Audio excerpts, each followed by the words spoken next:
قرآن کی قسم کھانا جائز ہے؟ اگر قرآن کی قسم کھانا جائز ہے تو اگر ہم کھا بھی لیتے ہیں قرآن کی قسم، ہمیں پتہ ہے کہ ہم قرآن کی قسم جھوٹی کھا رہے ہیں، پھر بھی لوگ کھا لیتے ہیں، کیا یہ جائز ہے یا ناجائز ہے؟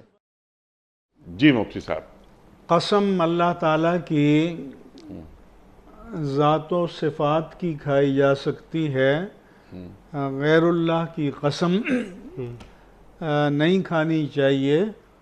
اور وہ قسم شرعاً معتبر نہیں ہوتی۔ جہاں تک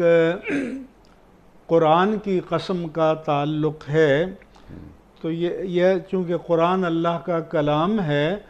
تو اس سے یہ مان لیتے ہیں کہ کلام اللہ کی قسم، چونکہ ہمارے ہاں عرف بن گیا ہے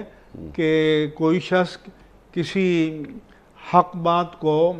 دعوے کو ماننے سے انکار کرے تو کہتے ہیں کہ تم قرآن کی قسم کھاؤ تاکہ وہ اللہ سے ڈرے کہ اس قرآن کا وبال مجھ پر پڑے گا، تو اس لیے قسم منعقد ہو جائے گی۔ لیکن صحیح ہے کہ واللہ باللہ تاللہ میں اللہ کی قسم کھاتا ہوں، یہ کلمات قسم کے لیے کافی ہیں۔